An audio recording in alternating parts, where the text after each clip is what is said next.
Isang katapusan ng linggo noong Oktubre 2005, sa isa sa mga landas ng maalamat na bundok Makiling, isang babae ang bigla na lang naglaho na parang bula. Siya si Isabela Bel Reyes, 38 taong gulang, sa kanilang grupo ng mga hiker. Binansagan siyang reyna. Sa tuwing darating siya na suot ang kanyang makukulay at mamahaling hiking gear, nakunahan ang mga lalaking miyembro na lumapit sa kanya at malaya siyang nakikihalubilo sa kanilang lahat. Ngunit matapos siyang mawala, isang asawa ngang miyembro ang nakapansin ng kahina-hinalang transaksyon sa passbook ng kanyang mister.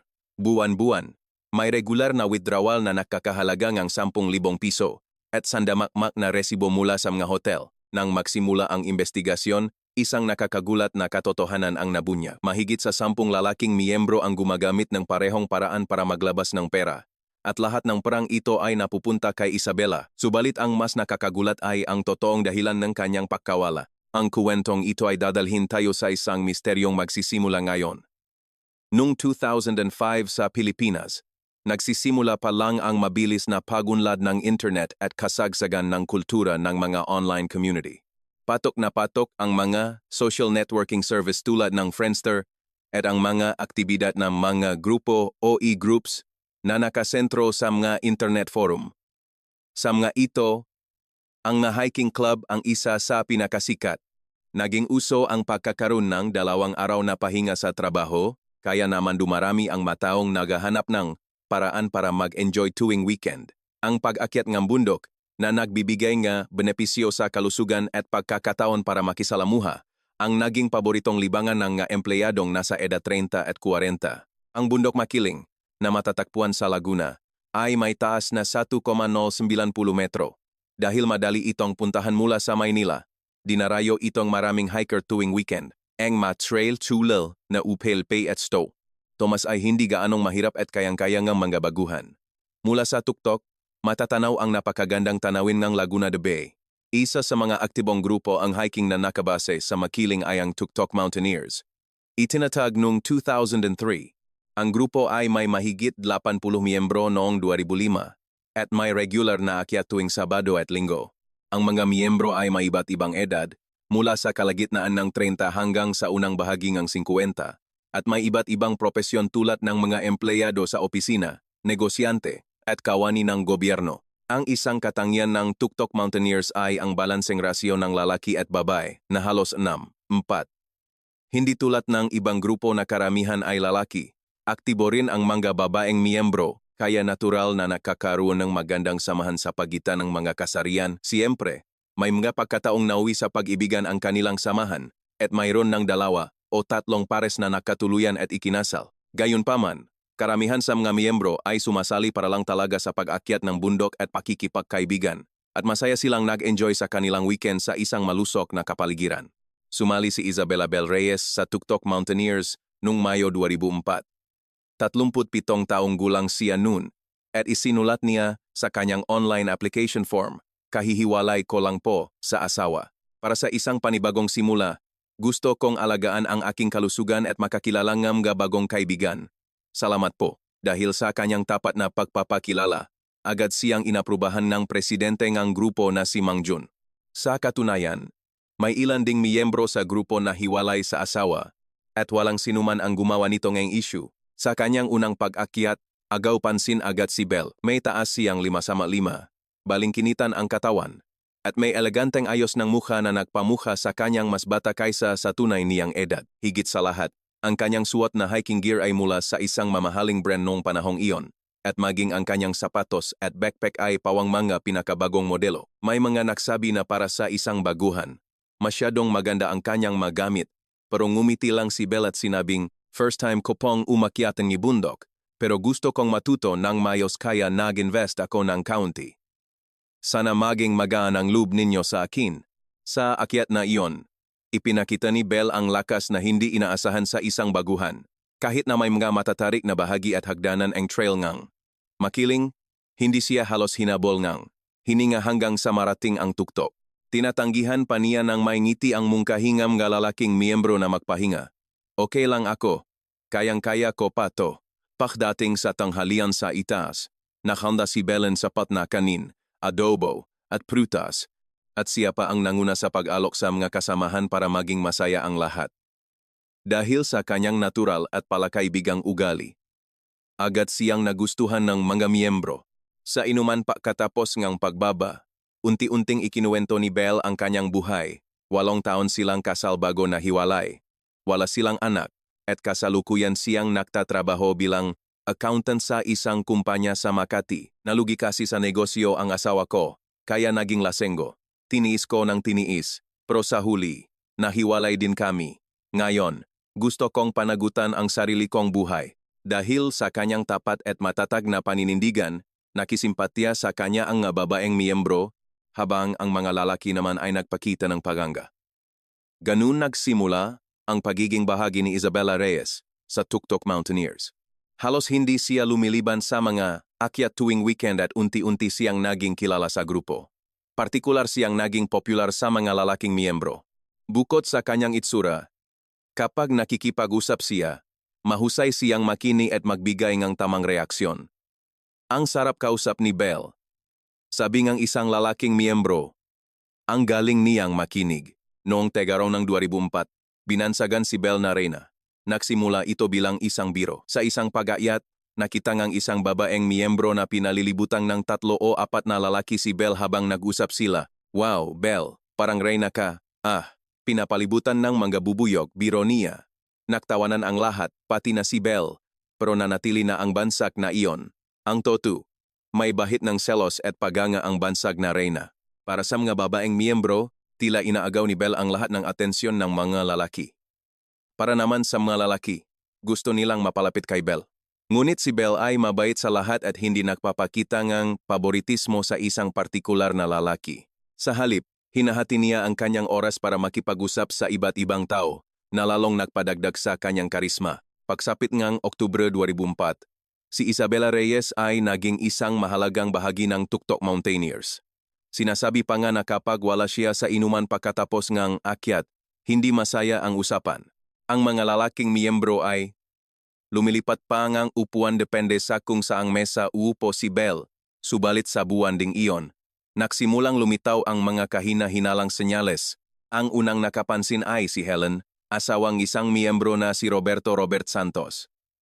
Si Robert, 42 taong gulang, ay isang manager sa isang construction company. Siya ay isang tapat at responsibleng asawa. Ngunit mula nang sumali sa Tuktok Mountaineers, tuwang-tuwa siyang umakyat ng bundok tuwing weekend. Noong una, masaya si Helen na nag-aalaga ngang kalusugan ang kanyang asawa. Aktibo niya itong sinusuportahan at minsan ay ipinagbabaon pa ngang pagkain.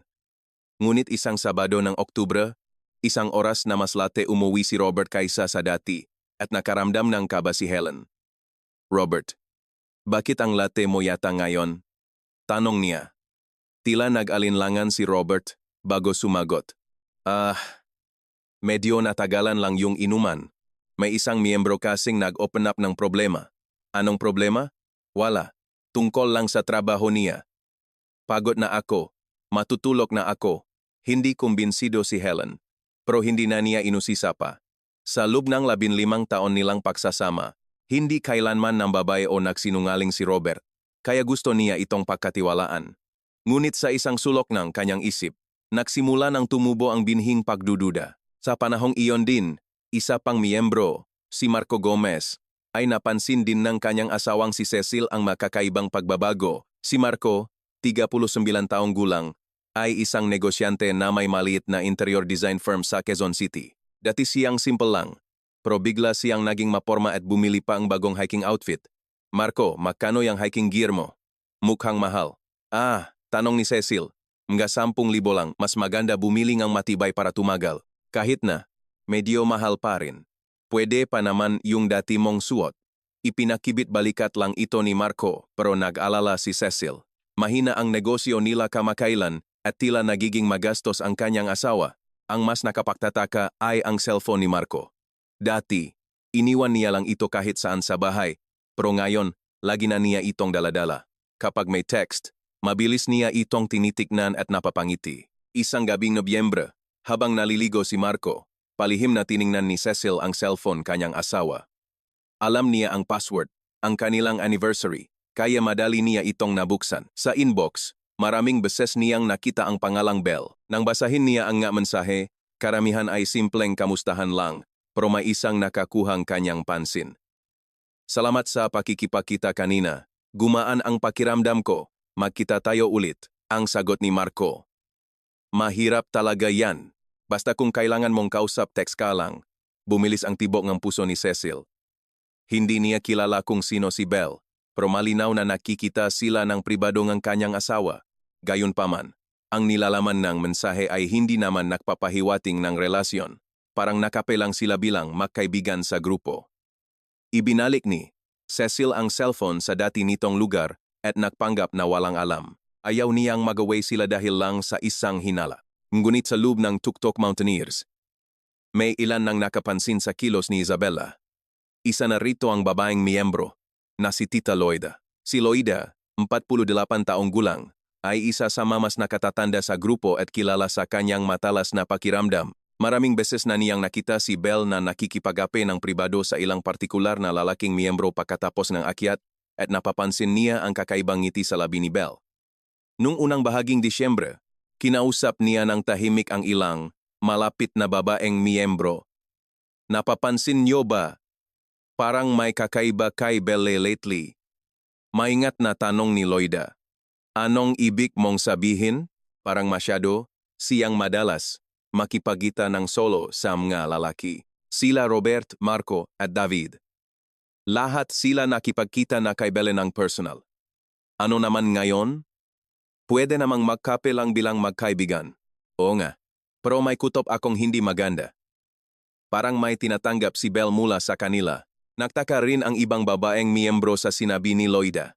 Totoo nga. Laging may dalang mamahaling gamit si Bell, bagong cellphone, branded na wallet, at mamahaling hiking gear. Imposibleng masuportahan niya ang lahat ng iyon sa sahot ng isang accountant. Ngunit walang matibay na ebidensya, kaya hindi rin sila makapagkalat ng sismis. Baka mapagbintangan pa silang naninira kay Bell. Subalit noong kalagitnaan ng Disyembre, isang malaking pangyayari ang naganap. Ang asawa ang isa pang miyembro, si Arthur Villanueva, ay may natuklasang kahina-hinala sa credit card statement kang kanyang mister. Si Arthur, 45 taong gulang, ay isang kawani ng gobyerno na may matatag na trabaho at kita. Karaniwan siyang matipid at bihirang gumastos ng malaki. Ngunit sa kanyang credit card, sa loob ng 3 buwan, may mga cash advance na umaabot sa 15,000 piso bawat buwan. Hinarap ngang asawa niyang si Gina si Arthur. Arthur, ano to? Bakit ka sunod-sunod na nag-cash advance? Tila hindi mapakali si Arthur at nag-alinlangan sa pagsagot. Ah, yan ba? May biglang gastusin lang sa opisina. Anong gastusin na kailangan ng 15,000 kada buwan? At saka, may bayad pa sa hotel. Oh. November 15, Makiling Inn, 1,500 pesos. Ano to? Ah, yun, naginuman kami ng kasama ko sa trabaho at tinamat na akong umuwi kaya nag-check-in na lang ako. Huwag kang magsinungaling. Kailan ka pa nagkaroon ng katrabaho sa Laguna? Hindi na nakatanggi si Arthur at sa huli ay umamin. Mayroon daw isang babae sa hiking club na nagngangalang Bell na may problemang pinansyal kaya tinutulungan niya ito. Anong ibig mong sabihin? Sino yang babaeng yan para bigyan mo empera? Miyembro siyang grupo. Hiwalay sa asawa at mag-isa lang sa buhay. Kaya naawa ako. Tinutulungan ko lang siya ng paunti-unti. Yung hotel? Ano yun? Nagkape lang kami at napahaba ang usapan kaya nahanap kami ng tahimik na lugar para makapag-usap. Walang nangyari, promise. Hindi makapaniwala si Gina. Ang kanyang asawa ay gumastos ng mahigit 40,000 sa loob ng 3 buwan para sa ibang babae at nagpunta pa sila sa hotel. Kahit na walang nangyaring kababalagan, ito ay malinaw na isang pagtataksil. Agad na humingi ng hiwalayan si Gina at lumuhod si Arthur para humingi ng tawad. Wala talagang nangyari. Nawalang ako kaya ko siya tinulungan. Maniwala ka please. Hindi nagisang nagdalamhati si Gina. Pakalipas ng ilang araw, nag-login siya sa website ng Tuktok Mountaineers. Hinanap ang listahan ng mga miyembro at maingat na nagpadala ng mensahe sa ilang babaeng miyembro. Tanong ko lang po, yung asawa niyo ba ay nakipagkita ng personal o nagpahiram ng pera sa isang miyembro na nagngangalang Isabella Reyes? Noong una, karamihan ay negatibo ang sagot. Ngunit nakatanggap siya ang nakakagulat na tugon mula kay Helen, ang asawa ni Robert Santos.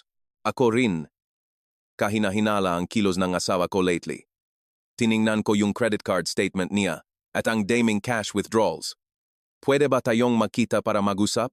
Noong unang bahagi nga, Enero 2005, isang malamig na hapon, nakita ang dalawang babae sa isang coffee shop sa Alabang. Hindi sila makakilala, ngunit dahil sa isang pagdududa, agad silang nakapalagayan ng loob na unang nagsalita si Gina. Ang asawa ko, sa loob ng 3 buwan, mahigit 40,000 ang na cash advance niya. Sabi niya, ibinigay niya sa isang babaang nangangalang Isabela Reyes. Tumango si Helen. Ganyan din ang asawa ko. Tiningnan ko ang passbook niya at buwan-buwan, may 10,000 pesos na cash withdrawal. Nang tanungin ko, sabi niya tinutulungan daw niya ang isang kaibigan sa grupo. Si Isabela Reyes din pala June, nagpasya silang mag-imbestiga pa. Palihim na sinuri ni Helen ang cellphone ni Robert at natagpuan ang mga text message nila ni Belle. Karamihan ay simpleng kamustahan, ngunit isang palitan ng mensahe noong kalagitnaan ng Nobyembre ang nakakuha ng kanyang pansin. Galing ito kay Belle. Robert, sorry talaga. Hindi ko mabayaran yung upa ko sa apartment at pinalalayas na akong landlord. Hindi ko alam ang gagawin ko. Wala akong magulang o kamag-anak na malalapitan. Ang sagot ni Robert, huwag kang mag-alala. Tutulungan kita. Magkano ba ang kailangan mo? 10,000 lang sana. Ibabalik ko agad sa susunod na sahod. Sorry talaga, naginit ang ulo ni Helen. Malinaw na hindi na ibalik ang 10,000 iyon dahil sa sumunod na buwan at sa isa pa, mayroon pa ring ma-cash withdrawal. Ipinabigay alam niya ito kay Gina at sinuri rin ni Gina ang cellphone ng asawa niyang si Arthur. Nakakagulat, halos pareho ang modus.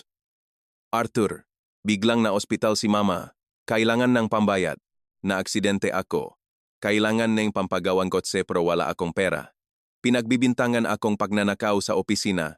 Kailangan kong pera para sa abogado. Kinilabutan ang dalawang asawa. Ang babaeng si Isabela Reyes ay gumagamit ng parehong istorya para makakuha ng pera mula sa iba't ibang lalaking miyembro. Nagpasya silang maghanap pang ang ibang biktima. Maingat silang lumapit sa maasawang ibang miyembro ng Tuktok Mountaineers. Nakakagulat, si Cecil, asawa ni Marco Gomez, ay nakapansin din ng kakaibang kilos ng kanyang asawa at ang asawa ni David Cruz ay mayroon ding parehong hinala. Kalagitnaan ng Enero, nakpulong ang 4 na asawa. Pinagsama-sama nila ang Facebook, credit card statement at text messages ng kani-kanilang asawa. Isang nakakagulat na katotohanan ang nabunyag. Si Robert Santos, sa loob ng 4 na buwan, ay nakapagbigay nga kabuwang 570,000. Si Arthur Villanueva, adre 45,000. Si Marco Gomez, adu 30,000. At si David Cruz, adre 40,000. Sa kanilang 4 pa lang, umabot na sa 555,000 ang kabuuan. Bukod pa rito, may ilang resibo mula sa hotel na natakpuan at lahat ay may iba't ibang petsa. Ibig sabihin, si Belle ay nakikipakita ng solo sa iba't ibang lalaki. Scam to, galit na sabi ni Cecil. Kailangan nating i-report sa pulis, pero umiling si Gina. Mahina ang ebidensya. Kung sasabihin ng mga asawa natin na kusa nilang ibinigay yung pera, mahihirapang patunayan ang estafa. At saka, hindi ba nakakahiya para sa maasawa natin na naloko sila ng ganito? Baka hindi sila pumayag na mag-report. Bumuntong hininga si Helen. So, anong gagawin natin? Hindi naman pwedeng pabayaan na lang natin to. Noon nagmungkahi si Cecil. County, kausapin natin ang presidenteng Tuktok Mountaineers para patalsikin si Isabela. At ipaalam natin sa ibang miyembro para wala ng mabiktima. Sumang-ayon ang 3. Ngunit may isang problema. Ano ang mangyayari kapag nalaman itong kanilang mga asawa? Lalo na kung mabubunyak ang tungkol sa pagpunta sa hotel. Maaring masira ang kanilang pamilya. Sa huli, pinili nila ang isang maingat na paraan. Nagpasya silang magbigay ng impormasyon sa presidenteng grupo, si Mang Jun, nang hindi nagpapakilala. Si Helen ang nagboluntaryong magpadala ng email.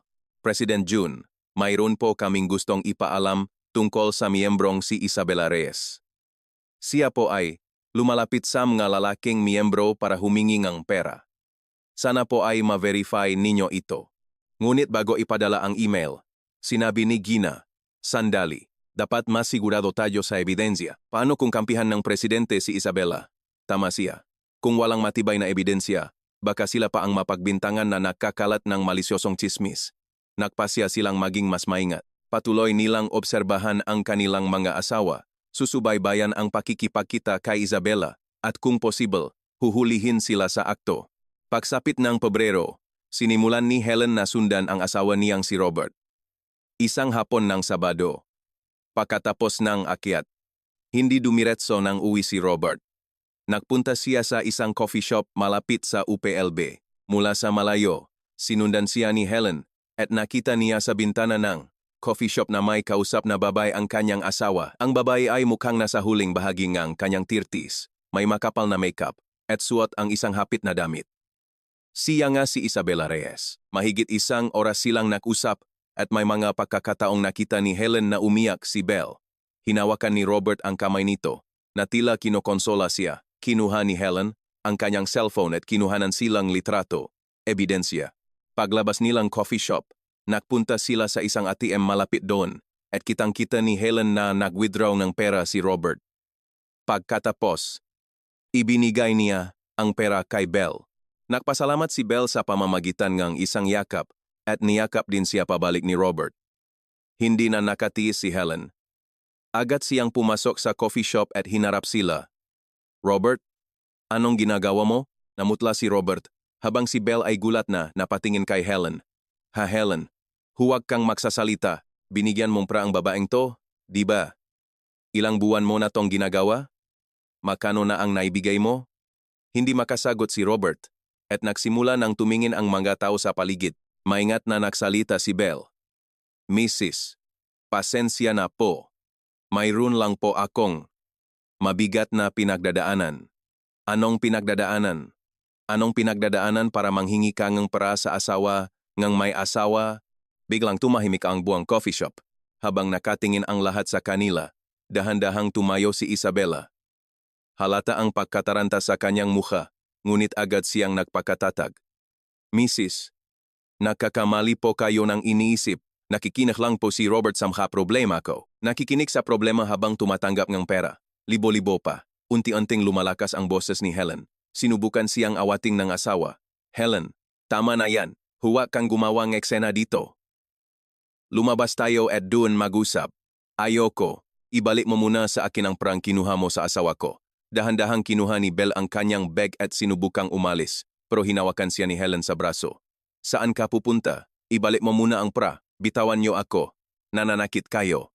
Malakas na sigaw ni Belle. Lumapit ang isang staff ng coffee shop. "Ma'am, sir, please po. Pakihinaan lang po. Nakakaistorbo po kayo sa ibang customer." Napilitang bitawan ni Helen si Belle at mabilis na nakalabas ng coffee shop si Belle. Sinubukan siyang habulin ni Helen pero hinarangan siya ni Robert. "Please, kumalma ka. Nakatingin ang lahat ng tao. Kasalanan mo kung bakit ako nakakaganito.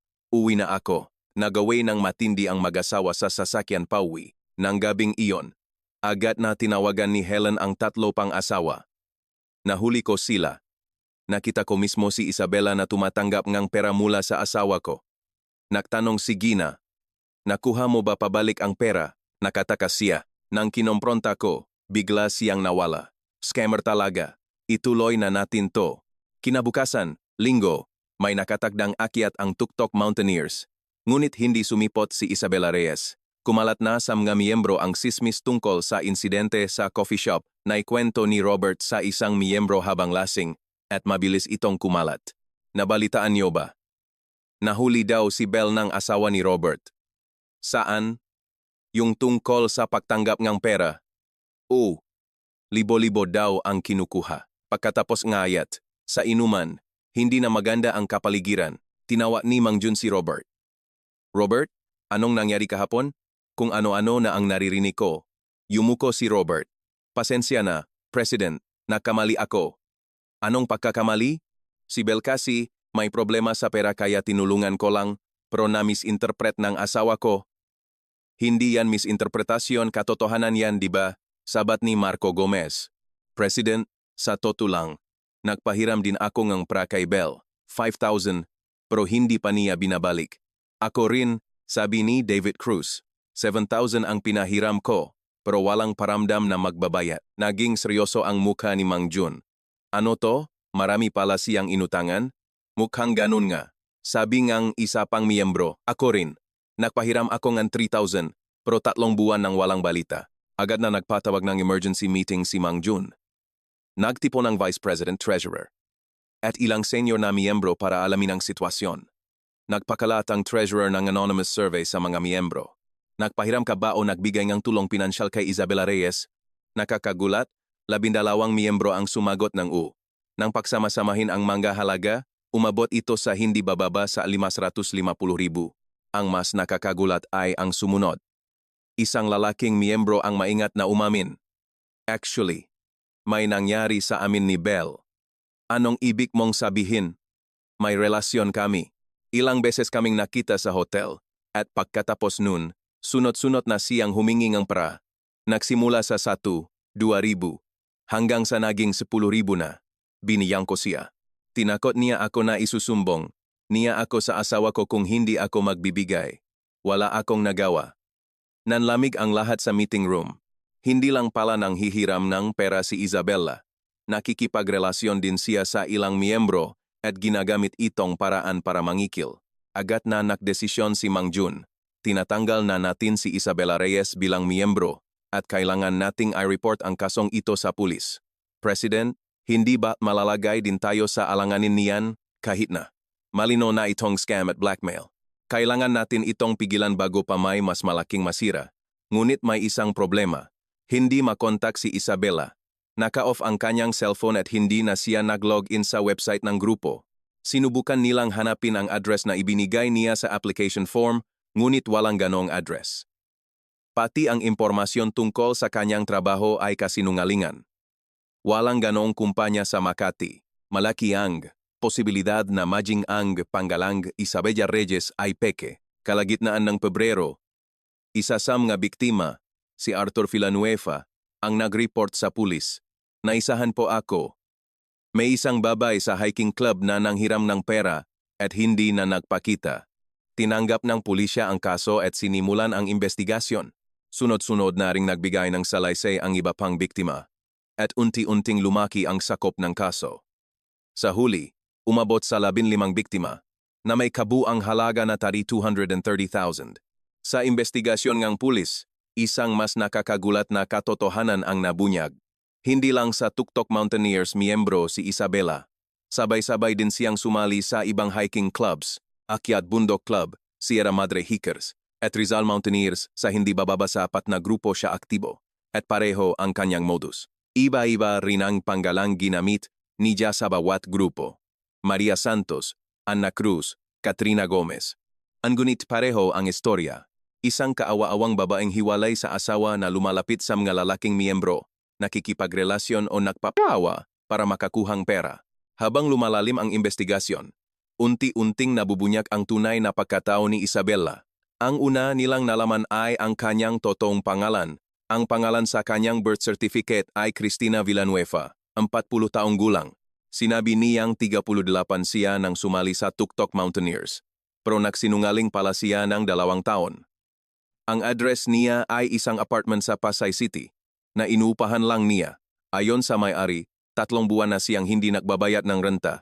Nang suriin ang nakaraan ni Cristina, mas marami pang nakakagulat na impormasyon ang lumabas. Mula 1999 hanggang 2005, 7 beses na siyang nademanda dahil sa estafa. Karamihan sa mga biktima ay mga lalaking nasa edad 30 hanggang 50. At halos pareho ang paraan ng pagkikilala. Sa pamamagitan ng internet chat, dating sites, at mga hobby club. Noong 2003, inakusahan siyang 3 lalaki na nakilala niya sa isang golf club na kumuhang kabuang 1,020,000, ngunit na-dismiss ang kaso dahil sa kakulangan ng ebidensya. Iginiit ng mga biktima na kusa nilang ibinigay ang pera, habang sinabi ni Cristina na inutang niya ito at babayaran. Bumuntong hininga si Detective Ramos habang binabasa ang mga lumang kaso. Habitual offender tong babaeng 2. Pare-pareho ang pattern. Binobola ang mga lalaki. Nagpapawa, nakikipagrelasyon para makakuhang pera, tapos biglang maglalaho. Ngunit ang problema ay kung nasaan si Christina. Mula noong Pebrero 15, tuluyan na siyang naglaho. Hindi na siya nagpakita sa kanyang apartment sa Pasay at laging naka-off ang kanyang cellphone. Sa pagtrase sa kanyang bank account, ang huling transaksyon ay isang withdrawal na 5,000 rupulong sa isang ATM noong Pebrero 13. Pagkatapos noon, wala ng anumang financial activity. Naglabas ngang wanted poster ang pulisya sa buong bansa. Ngunit noong 2005, hindi pa ganong karami ang CCTV camera at ang pagtrase sa credit card at cellphone location ay hindi pa kasing galing ngayon. Bukod dito, si Christina ay bihasa sa paggamit ng cash lamang at hindi nag-iwan ng bakas. Lumipas ang isang buwan, ngunit hindi pa rin siya natakpuan. Pagsapit ng Marso, lumalaki ang tensyon sa mga miyembro ng Tuktok Mountaineers. Ang mga lalaking na biktima ay nahuling ang kani-kanilang asawa at nakaroon ng problema sa pamilya. Ang ilan ay nawi pa sa hiwalayan. Sa kaso ni Arthur Villanueva, naging matigas ang asawa niyang si Gina sa pakikipaghiwalay at sa huli ay nag-live-in na lang sila. Naintindihan ko na naloko kang babaeng yon, pero ang hindi ko matanggap ay ang pagpunta niyo sa hotel. Kahit nasabihin mong walang nangyari, pagtataksil pa rin yon. Ganun din ang nangyari kay Robert Santos. Sinubukan siyang pagkatiwalaan ng asawa niyang si Helen. Pero laging bumabalik sa isip niya ang eksenang iyon. Ang paggawak ng kanyang asawa sa kamay ni Bell, ang pag-withdraw ng prasa ATM, at ang pagyakap ni Bell sa kanyang asawa. Talaga bang walang nangyari? Naawa ka lang kaya mo siya tinulungan. Bakit hindi mo sinabi sa akin? Kung wala kang tinatago, dapat sinabi mo ng diretso. Hindi makasagot si Robert. Si Marco Gomez naman ay tuluyang pinalayas sa bahay. Inimpake ng asawa niyang si Cecil ang kanyang magamit, inilagay sa labas ng pinto, at pinalitan ang password ng lock. Sa bahay na naimo ka muna matulog o kahit saan. Ayokong makita ang pagmumukha mo. Nakitira si Marco sa bahay ng mga kaibigan at araw-araw na humihingi ng tawad sa kanyang asawa, pero hindi na sinasagot ni Cecil ang kanyang matawag. Hindi na rin siya makapag-focus sa trabaho at nawala na ang sigla sa harap ng kanyang nga empleyado. Ang Tuktok Mountaineers ay halos mabuwag na. Nagkaroon ng pagdududa sa pagitan ng mga miyembro at biglang bumaba ang bilang ng mga sumasali sa pag-akyat, lalo na ang mga babaeng miyembro. Tinitignan nila ang mga lalaki ng may pagdududa. Iniisip kung sino pa ang nagbigay ng pera kay Isabela. Ang malalaki naman ay hiyang-hiya at hindi makatingin ng diretso. Alam ng lahat na naloko sila. Sinubukan ni Mang Jun na ayusin ang grupo, ngunit hindi ito naging madali. Pagsapit ng Abril, nakaroon ng bagong lead sa investigasyon ng pulis. May nakakita raw kay Christina na sumakay bus mula Pasay papuntang Maynila noong Pebrero 14. Naalala siyang tindera sa isang tindahan malapit sa bus terminal. May dala siyang isang malaking maleta. Mukhang nagmamadali. Nag-focus ang pulisya sa paghahanap sa Maynila. Dati na kasing madalas mag-operate si Christina sa area na iyon. Kalagitnaan ng Mayo. Isang mahalagang impormasyon ang dumating. Isang anonymous tipster ang nagsabing nakita niya si Christina. Nakita ko siya sa isang apartment malapit sa paanan ng bundok Makiling. Itim ang buhok niya at nakasalamin, pero sigurado akong siya yon. Agad na nagpunta ang mapulis sa nasabing apartment, ngunit nakaalis na si Christina. Ayon sa may-ari ng apartment, isang buwan siyang nanirahan doon ng tahimik, pero bigla na lang umalis 3 araw na ang nakalipas. Nang tanungin ko kung anong ginagawa niya, sabi niya naghahanap daw siyang trabaho. Hindi siya palakibo at laging nasa loop lang ng kwarto. Nang inspeksyonin ang kwarto, walang naiwang gamit, ngunit may natakpuang isang piraso ang papel sa basurahan. Isang punit na memo na may nakasulat na Oktubre 22, Bundok Makiling. Isang panibagong simula. Naramdaman ni Detective Ramos ang isang kutob. Hindi lumalayo ang babaeng to sa paligid ng Makiling. May binabalak siya, ngunit hindi niya alam kung ano ang ibig sabihin nun. Pagsapit nga Hunyo, nawi sa wala ang kaso. Wala ng bagong impormasyon tungkol kay Christina. At lahat ng lead ay nawala. Binawasan ng pulisya ang mga tauhan at inilagay ang kaso sa listahan ng mga unsolved. Nagalit ang mga biktima. Ganun na lang yon, hindi nyo na siya hahanapin. Ginagawa po namin ang lahat. Pero sa ngayon, Wala na po kaming lead. Walang magawang sagot ni Detective Ramos. Sinubukan ng mga miyembro na tuktok mountaineers na bumalik sa kani-kanilang buhay. Ngunit ang sugat na iniwan ni Isabela o ni Christina ay hindi madaling magilom. May mga nagiwalay, may mga naglive-in, at may mga nagkayos. Ngunit lahat sila ay may daladalang paklat na hindi na mabubura. Oktubre 2005, eksaktong isang taon matapos magsimula ang insidente ni Isabela, ang tuktok mountaineers ay nabuwak na at ang mga miyembro ay nakawatak-watak na. Sinubukan ni Mang Jun na bumuo ang bagong grupo, pero sumuko rin siya, wala nang gustong sumama. Ang mabiktima ay hindi pa rin nababawi ang kanilang pera at kailangang bumalik sa kanilang normal na buhay. Si Robert Santos at ang asawa niyang si Helen ay nakayos din sa huli. Araw-araw na lumuhod at huminging tawad si Robert, hanggang sa bumukas ang puso ni Helen. Nag-attend din sila ng marriage counseling at dahan-dahang binalik ang tiwala. Ngunit hindi na umakyat ng bundok si Robert. Sa tuwing nakikita niya ang bundok, bumabalik ang kahihiyan ng araw na iyon. Si Arthur Villanueva ay tuluyang nahiwalay. Hindi siya pinatawat ng asawa niyang si Gina at dinala nito ang kanilang dalawang anak. Nagpapadala si Arthur ng kalahati ng kanyang sahod para sa sustento at mag-isang naninirahan sa isang maliit na apartment. Araw-araw siyang naglalasing at nagkakamali na rin sa trabaho. Si Marco Gomez ay nakabalikan din sa kanyang asawa. Ngunit may kapalit, si Cecil na ang humahawak ng lahat ng pera niya at kailangan niyang magpaalam tuwing aalis. Nahihirapan si Marco, pero tiniis niya. Bunga ito ng kanyang pagkakamali. Si David Cruz naman ay medyo masuwerteng. Nagalit ang kanyang asawa, pero hindi humantong sa hiwalayan. Sa paglipas ng panahon, unti-unti ring bumuti ang kanilang relasyon.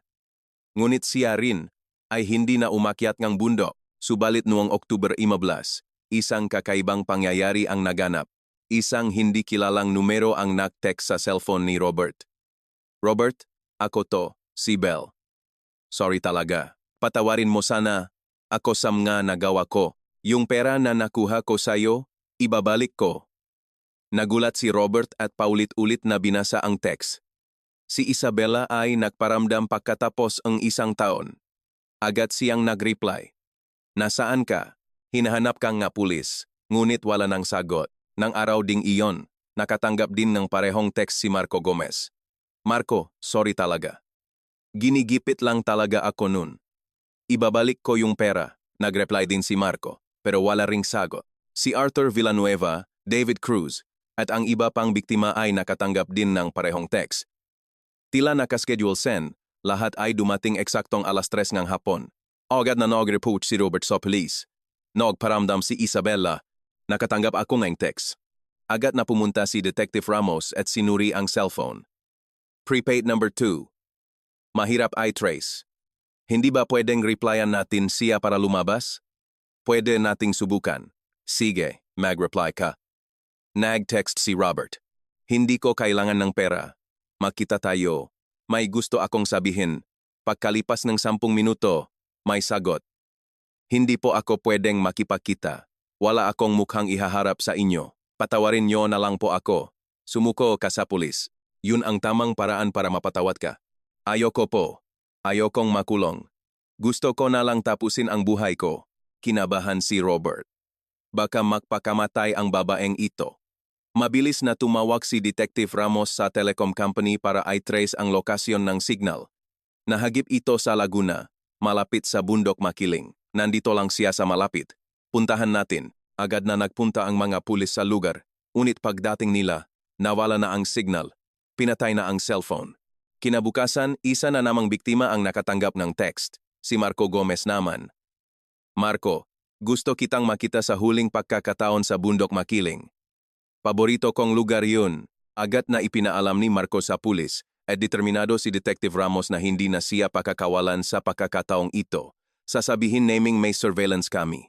Pumayak kang makipagkita. Tanungin mo kung kailan at saan. Nag-reply si Marco. Sige. Kailan at saan tayo makikita? Ang sagot.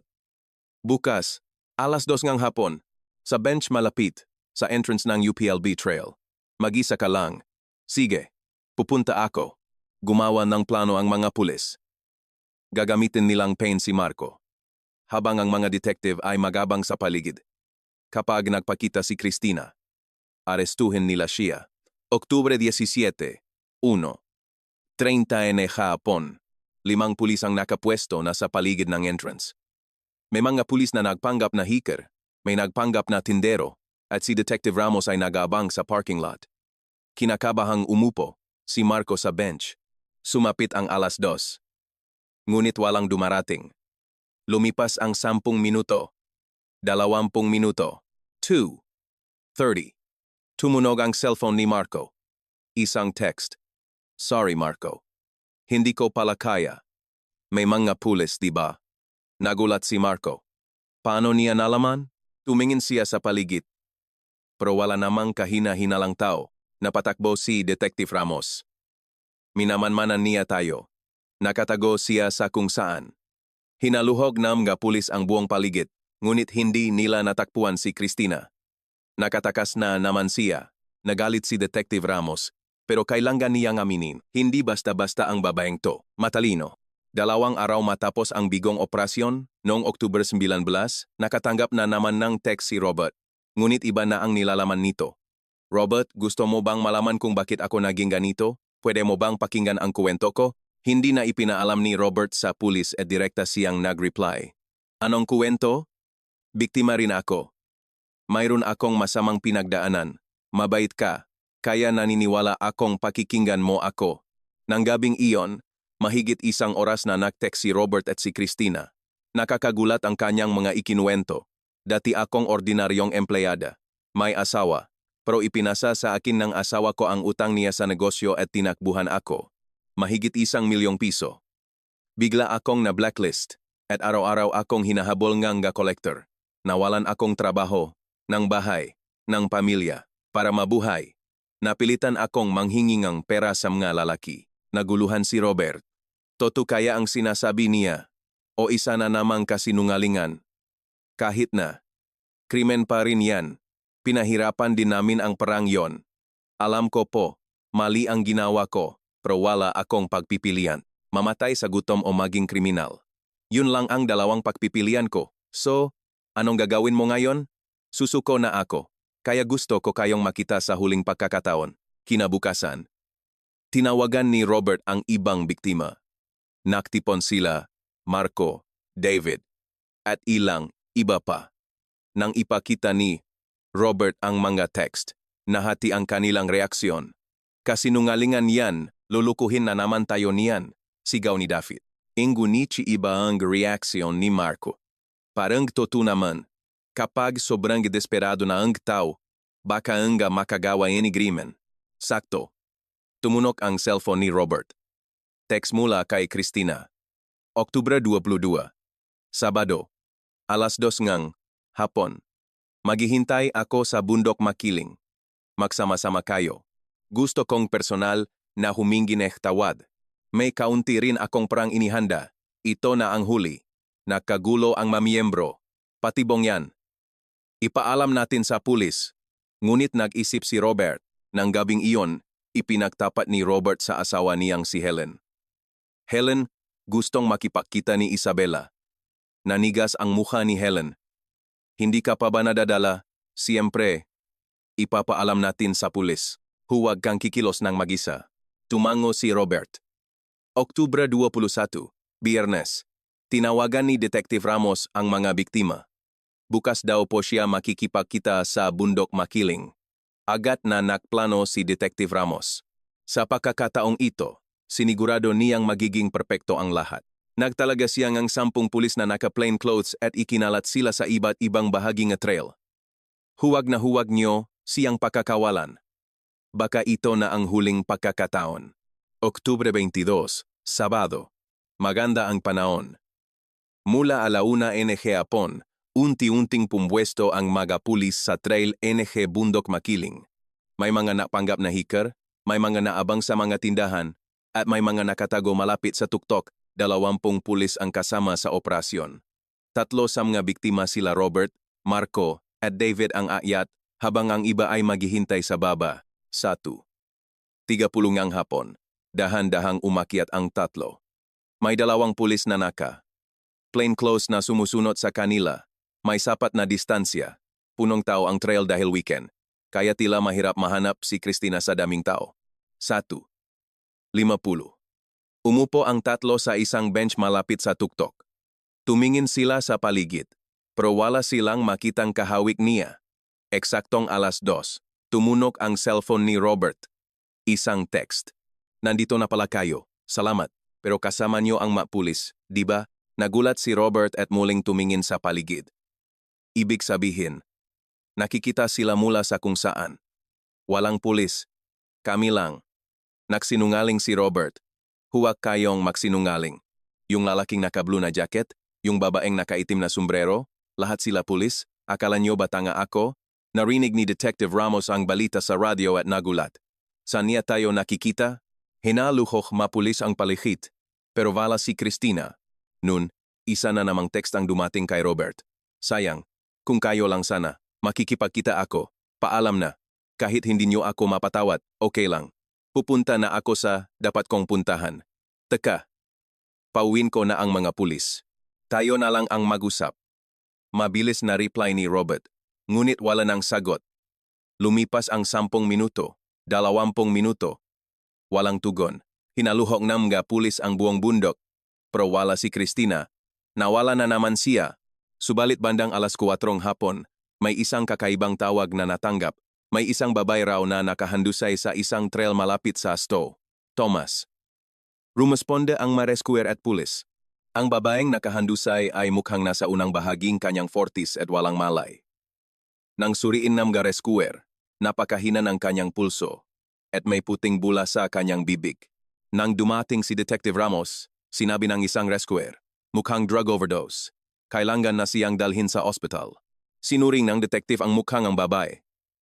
Iba ang kulay ng buhok niya at nakasalamin. Pero kahawik niya si Christina sa mga litrato. Pakihanap ang ide niya, hinalungkat ng rescuer ang bag ng babae at may nakitang wallet. Ang pangalan sa IDA, Catherine Reyes, 38 taong gulang. Ngunit may kutob ang detective, siya si Christina. Mabilis na isinakay sa ambulansya ang babae papunta sa emergency room ng isang ospital sa Chalamba. Sumama si Detective Ramos at sinuri ang pulso ng babae. May mga manipis na paklat. Mukhang magabakas ngang tangkang pagpapakamatay nun. 5:00 hapon. Ginawa nga doktor ang lahat para iligtas siya. Sinabi nga doktor na ligtas na siya sa panganib. Ngunit abutin pa ngang ilang oras bago siya magkamalay. Agad na kinuha ni Detective Ramos ang kanyang fingerprint at ipinadala sa database ng PNP. Lumabas ang resulta pagkalipas, NG 30 minuto. Hindi siya si Catherine Reyes. Siya nga si Christina Villanueva. Tinawagan ng detective ang mabiktima. Nahanap na namin si Christina. Nasa ospital siya. Nagtangkang magpakamatay, pero nailigtas. Naguluhan si Robert. Nagtangkang magpakamatay. Ang babaeng yon, opo. Uminom ng sleeping pills at natagpuan sa bundok. Isang hiker ang nakakita at nag-report. Bumuntong hininga si Robert. Galit na galit siya sa babae, pero nang marinig na nagtangka itong magpakamatay, kakaibang emosyon ang kanyang naramdaman. Bandang 10:00 na gabi, nagkamalay si Christina. Dahan-dahan siyang nagmulat at tumingin sa kisame. Mesa ni Villanueva, gising ka na ba? Sabi ni Detective Ramos na nasa tabi niya. Pulis ako. Nang makita ni Christina ang detective, ipinikit niya ang kanyang mata. Isang butil luha ang dumaloy sa kanyang pisngi. Bakit niyo ako niligtas? Tahimik niyang tanong. 1 taon na mula nang matuklasan niyo ako. Tapos na ang lahat. Hindi sumagot si Christina at tumalikod. Naghintay ang detective. Pagkaraan ng ilang sandali, nagsalita siya. Alam niyo na lahat, di ba? Alam namin lahat, 15 tao, ilang 230,000, at may iba pang grupo. Ikaw ang mas nakakaalam kung magkano lahat, di ba? 850,000, mahinang sagot ni Christina. Perang inipon ko sa loob ng 4 na taon, nagulat ang detective. 4 na taon, nagsimula ako noong 2008, noong una, para lang sa panggastos. Pero lumaki ng lumaki. Ang daling lokohin ng nga lalaki. Magpaawa ka lang, bibigyan ka na nila ng pera. May halong pangungutya ang kanyang boses. Nasaan ang pra? Naubos na. Pambayad utang. Utang? May utang na nakapangalan sa akin, 1.5 milyon. Utang ng asawa ko, pero ako ang kailangang magbayad. Sa loob ng 4 na taon, nakaipon akong entigo 150,000 at paunti-unting nakbayad. Pero mas malaki ang tubo kaya hindi ko na nabayaran. Alam na ito ni Detective Ramos mula sa kanyang investigasyon. Pero iba ang pakiramdam kapag personal mo nang naririnig, kahit na krimen pa rin yan. Maraming pamilya ang nasira dahil sa'yo. Alam ko po, hindi mapapatawad ang ginawa ko. Kaya ako, nagpakamatay. Hindi ko na kayang mabuhay ng ganito. Muling umiyak si Christina. Araw-araw akong nagtatago, nagsisinungaling, nanloloko, nandidiri ako sa sarili ko. Hindi ko na kayang tumingin sa salamin. Sa huling arawng interogasyon, tinanong siyang detective. Bakit sa bundok makiling mo sinubukang magpakamatay? Marami namang ibang lugar. Tumingin si Christina sa labas ng bintana. Dun po kasi ako pinakamasaya. Kapag umaakyat ako kasama ang Tuktok Mountaineers, masaya talaga ako. Ang habol ko, pero sa mga sandaling yon, pakiramdam ko, kasama ko ang matotong kaibigan, nagtatawanan, nag-aasaran, kumakain. Yun lang ang pagkakataong naramdaman kong normal akong tao. Kaya doon ko na rin gustong tapusin. Unang bahaging Nobyembre 2005, inilipat si Christina sa City Jail. Sinampahan siyang gasong estafa at extortion, at ang kabuang halagang pinsala ay umabot sa 84,050. Ngunit komplikado ang nararamdaman ng mga biktima. Malinaw na kailangan nilang mabawi ang kanilang pera, ngunit nang malaman nilang biktima rin pala si Christina ng utang, nag-alinlangan sila. Nobyembre 15, humiling si Robert na dalawin si Christina sa kulungan. Tumutol ang asawa niyang si Helen, pero nagpumilit si Robert. Kailangan kong marinig mismo mula sa kanya. Para makaroon ako ng closure. Nang lumitaw si Christina sa likod ng salamin sa visiting area, nagulat si Robert. Wala na ang dating makulay niyang anyo. Payat na payat, tuyo ang buhok, at walang buhay ang mga mata. Bakit ka nandito? Naunang tanong ni Christina. May gusto lang akong itanong. Nakahingi na akong tawad. Diba? Ano pa ang pag-usapan natin? Gusto kong malaman ang totoong nararamdaman mo. Ginamit mo lang ba talaga kami? O may kaunti ka man lang pagsisisi? Sandaling natahimik si Christina. Pareho. Noong una, kailangan ko talaga ng tulong. Pero dahil ang dali niyong maloko, lumaki ang ulo ko. Sa huli, mas naging mahalaga sa akin ang pera kaysa sa pagsisisi. So, yung pag-akyat natin, pagtawa, lahat yun, pag-arte lang, hindi. Totoo yun. Sa mga oras na yun, masaya talaga ako. Noong pinakinggan mo ako at kinonsola, nagpapasalamat ako. Pero ginamit ko ang pasasalamat na yon para makakuhang pera. Masama talaga akong tao. Nagsimulang mamuo ang luha sa mga mata ni Christina. Hindi malaman ni Robert ang sasabihin. Patawarin ba niya ang babaeng ito o kamuhian? Pagkalipas nga ilang araw, dumalaw din si Marco. Mas direkta siya. Yung 15,000 ko, paano mo ibabalik? Gusto ko man pong ibalik, wala po akong paraan. Wala po akong kahit ano. Kung ganun, paglabas mo ang kulungan, magtrabaho ka at bayaran mo ako. Gusto ko po.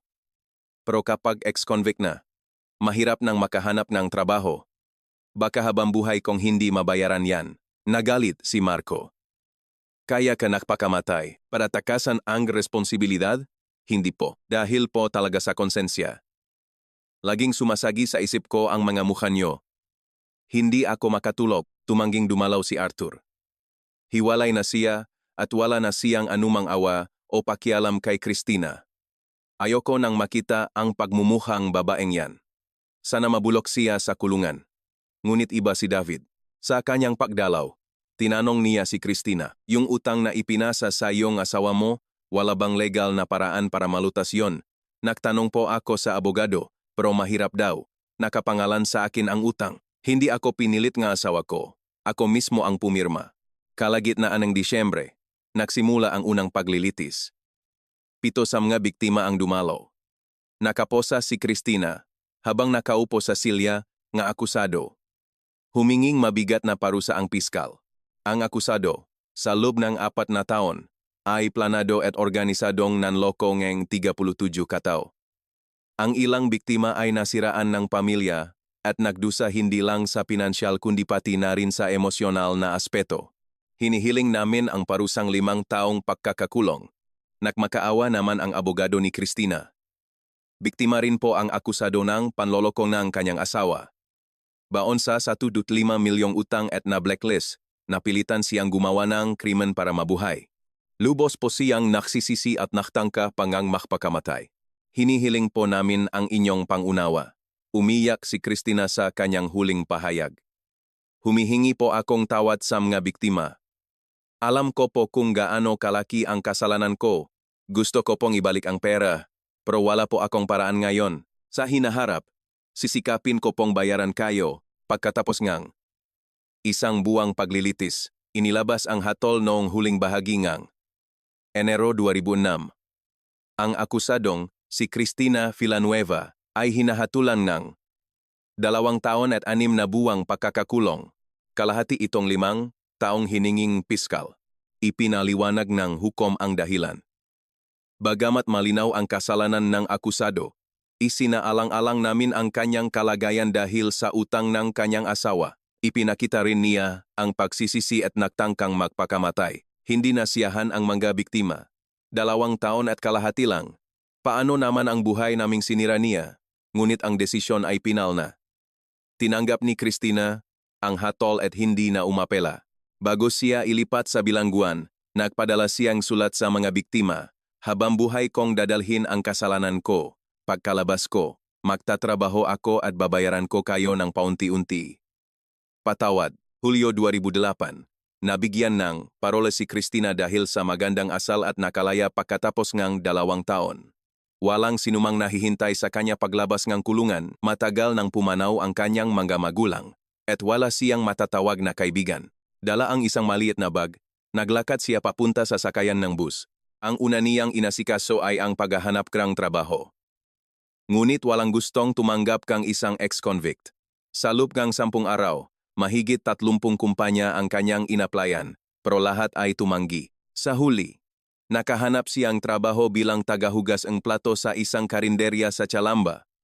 8 oras siyang nagtatrabaho para sa sahot na 80 per bawat buwan. Pagkatapos ibawas ang 5,500 para sa upa sa isang maliit na kwarto. Sakto lang ang natitira para sa kanyang pangangailangan. Tuwing sa sahot si Christina, nagtatabi siya ng 5,500. Ang perang ipangbabayat niya sa mga biktima. Para mabayaran ang 550,000, aabutin siya ng 900 buwan o 75 taon. Ngunit hindi siya sumuko. Oktubre 2008, 3 buwan pagkatapos makalaya, nakaipon siyang kanyang unang 500. Tinawagan niya si Robert. Si Christina po ito, nakalaya na po ako. Nagulat si Robert. Bakit ka tumawag? Para po tuparin ang pangako ko. Sabi ko po, babayaran ko kayo. Nakaipon po akong 1,500. Ibibigay ko po sa inyo. 1,500. Opo, gusto ko sanang mas malaki, pero ito pa lang po ang kaya ko. Patuloy po akong magipon at magbabayad. Hindi makapaniwala si Robert. Hindi niya inaasahan na makakatanggap pa siyang bayad. Sige. Saan tayo makikita? Pagkalipas ngang ilang araw, nakita sila sa isang tahimik na coffee shop. Ibinigay ni Christina ang isang sobranamay lamang 500,500. Pasensya na po kung maliit lang. Sisikapin ko pong magtrabaho para mabayaran kayo. Tinanggap ni Robert ang sobre habang tinitingnan siya. Mas lalo siyang pumayat. Luma ang damit.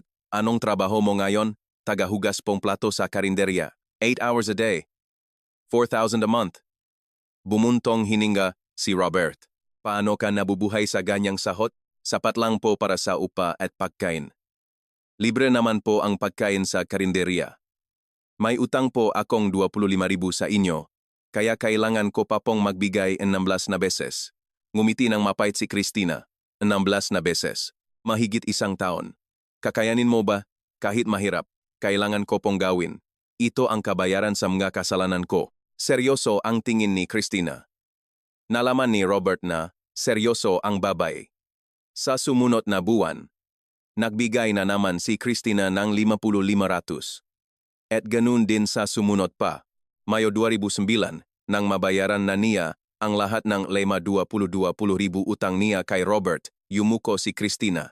Robert, maraming salamat po. At pasensya na po ulit. Saan ka nagpapasalamat? Sa pagtanggap po. Pwede nyo naman pong tanggihan. Ngumiti si Robert. Siguraduhin mong babayaran mo rin ang iba. Opo. Mabilis na kumalat ang balita. Nagsimula na talagang magbayad si Christina. Iba-iba ang reaksyon ng mabiktima. Si Marco. Dapat lang. Pera niya yon na ninakaw niya. Pero sa lub-lub niya, nagulat siya. Si David, wow, grabe. Mukhang seryoso siyang magbayad sa loob ng mahabang panahon. Si Arthur lang ang nanatiling malamig. Kahit anong gawin niya, hindi na may babalik ang buhay ko. 2010, na-promote si Christina bilang katulong sa kusina. Tumaas ang sahot niya sa 8,600 at ang buwan ng bayad niya ay naging 1,000. 2011, nakahanap siyang trabaho sa isang maliit na kantin at nading 80 ang sahod niya at bumili sa 2,500 ang ibinabayad. Hindi siya pumalya kahit isang buwan sa paghahanap sa mga biktima para magbayad. 2013, nabayaran na ni Christina ang ikapitong biktima. Umabot sa 5,50,000 ang nabayaran niya sa loob ng 5 taon. Mayroon pa siyang 1,300,000 na utang sa 30 pang biktima. 48 taong gulang na siya at malalim na ang naguhit sa kanyang mukha, ngunit hindi siya sumuko. Isang araw, noong 2015, nang puntahan ni Christina ang ika-11 biktima, isang nakakagulat na bagay ang nangyari. Hindi tinanggap ng biktima ang pera. Tama na. Magpahinga ka na. Ano pong ibig niyong sabihin? Kailangan ko pong magbayad. 10 taon na kitang pinapanot na magbayad. Tama na. Pinapatawad ko na ang natitirang utang mo. Umiyak si Christina. Salamat po. Maraming salamat po. Pagkatapos nun, ilang biktima pa ang nagpatawad sa natitirang utang niya. Si Robert din ay nakmungkahi sa ibang biktima. Hindi ba tama na? Mahigit 10 taon na siyang nakbabayad. Sa huli, noong 2016, nakpulong ang natitirang 15 biktima at karamihan ay pumayak na patawarin na siya. Si Arthur lang ang tumutol hanggang sa huli, ngunit napilitan din siyang pumayag. Disyembre 2016, pinuntahan ni Christina ang lahat ng natitirang biktima at yumuko. Sa loob ng 11 taon, maraming salamat po. Ito na po ang pinakamakahulugang panahon sa buhay ko. Nakapagbayad siya ng kabuuang 11,245,000 at ang natitirang 205,000 ay pinatawad na. Hindi ito isang ganap na kapatawaran, ngunit ang ipinakita niyang katapatan ay nakaantik sa puso ng marami. Ngayon, 2024, si Christina Villanueva ay 59 taong gulang na. Patuloy siyang nagtatrabaho sa tiyantin at namumuhay ng tahimik. Hindi na siya naasawa at mag-isang naninirahan sa isang maliit na kwarto. Paminsan-minsan, kinakamusta siya ni Robert at tuwing Pasko at Bagong Taon, pinapadalhan niya ito ng isang kahon ng pagkain. Hindi na siya umaakyat ng bundok. Sa tuwing nakikita niya ang bundok, sumisikip ang kanyang dibdib. Ang mamiyembrong Tuktok Mountaineers ay may kani-kanilang buhay na. Si Robert ay nagretiro na at masayang kasama ang kanyang nga apo. Lumago ang negosyo ni Marco at naging isang matagumpay na negosyante. Nag-asawang muli si Arthur at may bago ng pamilya. Si David ay nahahanda para sa isang malusok na pagtanda. Naalala pa rin nila ang pangalang Isabella, ngunit ngayon, hindi na galit kundi isang mapait na aral na lang ang natitira. Tinanong tayo ng kuwentong ito. Tunay bang nagbabago ang isang tao? At ano ang tunay na pagsisisi? Sa loob ng 11 taon, buwan-buwan na nagbayad si Christina para sa kanyang makasalanan. Hindi perpekto, ngunit ang katapatang ipinakita niya ay hindi may tatanggi. Salamat sa inyong pakikinig. Ito ang misteryo ng pulang buwan. Mag-subscribe dito.